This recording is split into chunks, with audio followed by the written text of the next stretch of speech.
estudar a lição domingo, 9 de agosto, dia do roteiro original, de estudarmos o texto bíblico da semana para juntos responder algumas questões.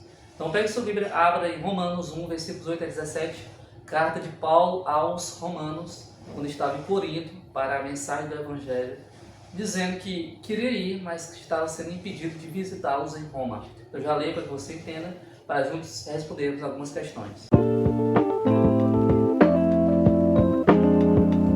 Questão: que diferentes emoções Paulo deixa transparecer em sua carta aos Romanos? Essas três perguntas de hoje vai contextualizar sobre o assunto.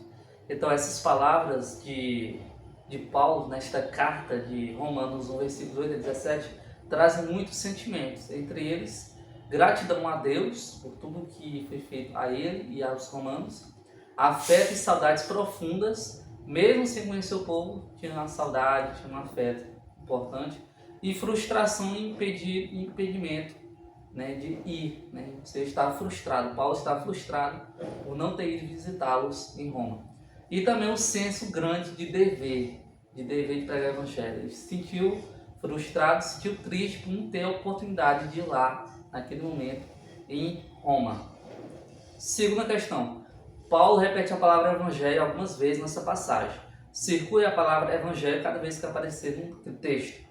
Qual é o contexto dessa cada vez que essa palavra é mencionada? Pode me corrigir, mas no que eu vi foram 4 vezes nesse texto bíblico que apareceu a palavra Evangelho. Nos versículos 9, versículo 15, versículo 16, versículo 17. Aí ele está dizendo para você circular igual eu fiz, né? Para ver cada um que tem a ver a palavra de Evangelho. A primeira é que o Evangelho é de Deus.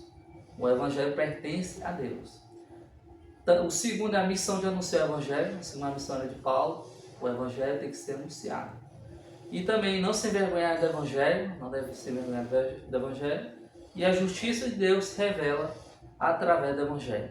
São 4 sentidos diferentes em uma palavra só. Primeiro, que o Evangelho pertence a Deus, que o Evangelho deve ser anunciado com missão, que o Evangelho nunca deve se envergonhar do Evangelho e que a justiça de Deus se revela por meio do Evangelho. Então são esses 4 vezes que aparecem os 4 pontos diferentes da palavra Evangelho. Última questão: faça um pouco de trabalho investigativo. Onde estava Paulo quando escreveu essa passagem? O que ele estava fazendo? Esse estudo acrescenta um novo vislumbre às palavras dele. Neste momento, essa carta ele estava na cidade de Corinto. Ele estava escrevendo a carta para enviar para os cristãos de Roma. E aí os vislumbres que podemos tirar desta carta é orar sem cessar, dívida missionária e a tese pela fé. Devemos orar sem cessar, segundo o texto bíblico fala. Nunca deixe de orar. E também devemos ter uma dívida missionária, nos frustrar quando não conseguimos pregar e manter a vida de acordo com a fé cristã. Então são esses 3 pontos que devemos tirar da história de Paulo, desse texto bíblico. Vamos orar. Senhor, obrigado mais um dia estar usando no assunto, que a nossa vida se repleta do Evangelho Celeste. Em nome do Senhor Jesus, amém.